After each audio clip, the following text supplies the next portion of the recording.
Boa noite, meus irmãos, graça e paz do nosso Senhor Jesus, amém? Amém? Amém? Amém. Amém. Vocês estão felizes em estar na casa do nosso Deus essa noite? Amém. Amém, glória a Deus. Vamos começar essa noite de louvor e adoração ao nosso Deus com bastante alegria. Hoje, dia 31/10, muitos não sabem, outros ficaram sabendo hoje. Hoje se comemora o dia da Reforma Protestante. Reforma Protestante, não sei se alguns já ouviram falar. A Miriam está ali balançando a mão. A Reforma Protestante, para quem não sabe, vamos só pegar aqui um contexto para que os irmãos possam entender, né? Muitas vezes nós paramos para pensar, nossa, mas por que existe, por exemplo, a Igreja Católica, existe a Igreja Batista, existe a Igreja Assembleia, existe...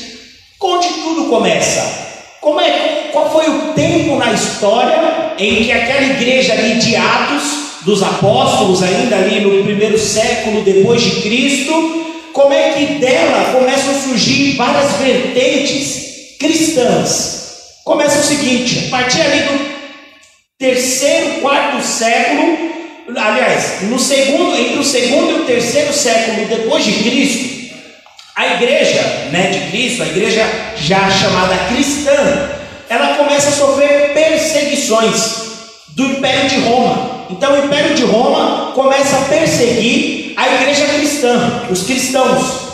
Ali entre os séculos 3 e 4 depois de Cristo, então começa a surgir um fato novo. Essa igreja que então era cristã, a igreja cristã, ela se torna agora uma igreja católica, porque católico, ele vem de mundial, vem de universal. Então, essa igreja agora é uma igreja universal, ela é uma igreja que se expande pelo mundo, é uma igreja que representa o maior império do mundo. Então, ela se torna uma igreja romanizada. Então, ela é a igreja católica, apostólica, romana. Por quê? Porque ela é uma igreja, primeiramente, mundial, ela é uma igreja que se expande pelo mundo, que representa o império que está sobre o mundo. É uma igreja apostólica, porque eles entendem que vem da linha dos apóstolos, e é romana, porque ela é sediada em Roma, a capital do império.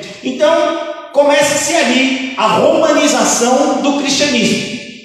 Passaram-se então cerca de 800 anos, e dentro desse período ocorrem algumas situações que vão construir o catolicismo que nós conhecemos hoje. Por exemplo, a adoção do culto aos mortos. Nós, como evangélicos da linha protestante, cristãos da linha protestante, nós entendemos que nós não devemos fazer culto aos mortos. Porém, os católicos romanizados da linha romana, eles entendem que tem que fazer, que são as missas, Então, se alguém te chamar, olha, vamos ali numa missa? Não vou. Não vou por quê? Porque a missa é justamente um culto ao morto. Você está rezando por uma alma, e essa alma não está mais entre nós. Então, tomemos cuidado. E assim, ao longo dos 800 anos, os romanos, então, os católicos romanos, eles começam a colocar coisas dentro do culto, como a veneração às imagens, várias dessas coisas que concretizam o que é o catolicismo, elas são começadas a ser inseridas nos cultos cristãos.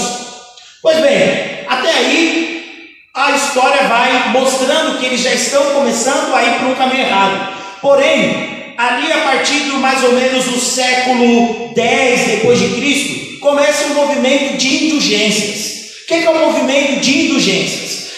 Por exemplo, a irmã Jo pega aqui um pedaço desse banco e ela vende para os irmãos, falando que, olha, vocês precisam ser perdoados por Deus. E para isso vocês precisam desse pedaço de banco, que foi o banco que Jesus um dia sentou nessa igreja. E aí começa a comercialização do nome de Cristo, a banalização do cristianismo. E essas indulgências, eles vendem com qual desculpa? Com a desculpa de que você comprando uma dessas indulgências, você será salvo. Pois bem, Mas quando nós falamos de reforma protestante, ela não é um momento só na história. São vários momentos que se resumem em um movimento, mas são vários momentos. Ainda ali no século XIV depois de Cristo, nós temos um homem chamado Johann Wycliffe. Esse homem, ele é o primeiro a se levantar contra a Igreja Católica Apostólica Romana. Então ele começa a falar: olha, essas indulgências que vocês vendem, elas não têm base bíblica para isso. O que acontece? Acontece que começa a surgir ali um movimento ali na região onde se chama hoje República Tcheca. Começa a surgir um movimento numa cidade chamada Morávia. E ali começam os moravianos. E esses moravianos, eles começam a entrar em choque com Roma. E aí eles pegam o Wycliffe e o lançam na fogueira. Passado um período, vem um outro homem chamado John Hus. John Hus também começa a pregar a mesma coisa. Olha, Roma está errada. A igreja está no caminho errado. O que a igreja faz? O julga como herege e o joga na fogueira. Assim também acontece com outro pré-reformador chamado Savonarola. Savonarola também é jogado dentro da fogueira. Passado o período, veio um homem chamado Martinho Lutero. Eu acho que vocês já ouviram falar sobre esse homem. Esse homem, ele é um teólogo. Ele é um teólogo, ele vem de uma linha escolástica, é um homem que entende da filosofia cristã. E ele se sentia muito culpado, porque o que era pregado era a culpa. A culpa. Olha, você é culpado desde nascença e você precisa comprar e pagar as suas indulgências para ser salvo. Sendo que, na verdade, nós vemos que na Bíblia o que salva o homem é o perdão dos seus pecados conquistado em Cristo Jesus. Deus, ele não precisa usar materiais para salvar a sua alma, porque o que ele usou de mais precioso foi a vida de Cristo Jesus no Calvário, para morrer por cada um de nós, para que assim nós fôssemos perdoados pelos nossos pecados. E aí Martinho Lutero, um dia ministrando uma de suas aulas, ele lê em Romanos 1,17, abre a sua Bíblia, Romanos 1,17. Romanos 1,17. Martinho Lutero então um dia está ministrando a sua aula, e olha só o que está escrito aqui: porque nele se descobre a justiça de Deus, de fé em fé, como está escrito, mas o justo viverá pela fé. O justo viverá pela fé. E aí Martinho Lutero falou: opa, peraí, tem alguma coisa errada aqui. Como assim? Se o justo vive pela fé, então ele não precisa de subterfúgios para poder alcançar a graça de Deus, porque o justo é justamente aquele que passou pela justificação em Cristo Jesus. Todo aquele que foi salvo em Cristo Jesus foi justificado no seu sangue, recebeu justiça de Deus. E quando ele recebe a justiça de Deus sobre a sua vida, ele não precisa de mais nada, só precisa viver pela fé. E aí Martinho Lutero então começa a se contrapor com a Igreja Católica. Começa uma cisma.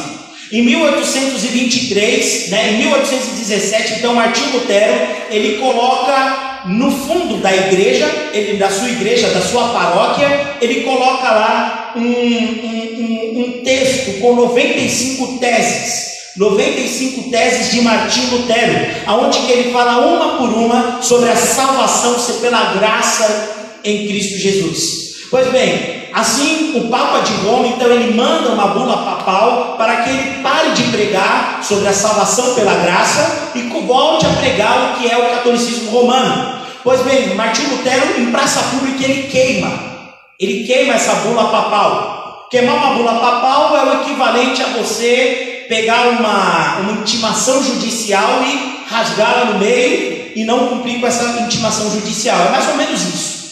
E aí a igreja então cai para cima de Martinho Lutero numa perseguição. E aí Martinho Lutero então ele é pego, ele é sequestrado de uma forma positiva e escondido num castelo pelo governador da Bavária.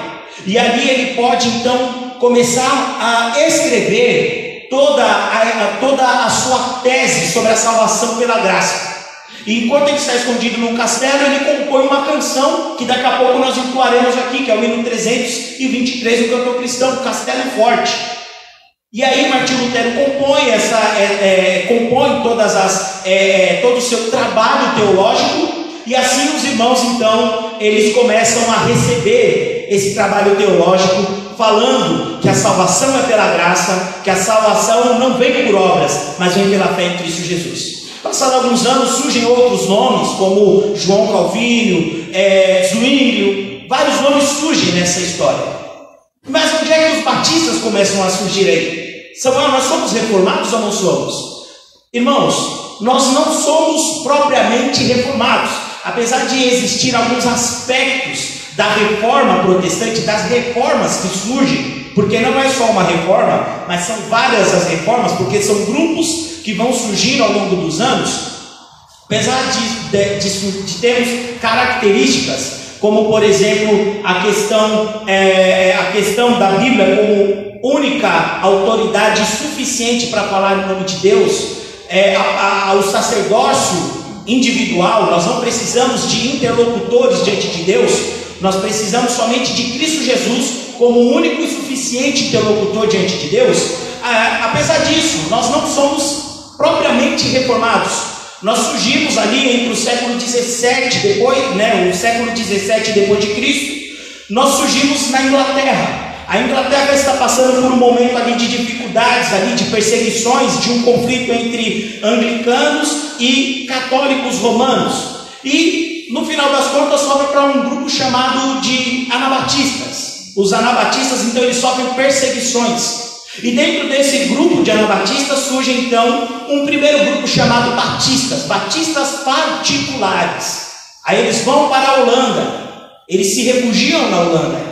E aí, passado um período, eles retornam para a Inglaterra. E ali da Inglaterra, então, ali a partir do século 17, mais ou menos ali, eles começam então a migrar para o continente americano.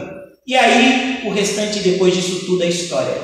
Mas o que eu estou querendo trazer nessa noite? O justo viverá pela fé. Nós, apesar de comemorarmos hoje a reforma protestante, mas a Igreja de Cristo, ela tem que continuar em reforma constantemente, progressivamente. E apesar de nós entendermos que não tem mais por que acrescentar doutrinas, o que há de doutrina bíblica já está revelado aos homens, e cabe aos homens obedecer às doutrinas bíblicas e assim seguir até a volta de Cristo Jesus, para que se relacionem melhor com o seu Deus. Mas é necessário que nós venhamos a estar nos reformando constantemente. E constantemente eu falo no sentido de que de nós estarmos num relacionamento mais profundo com o nosso Deus, de estarmos cada vez mais nos desfazendo do velho homem.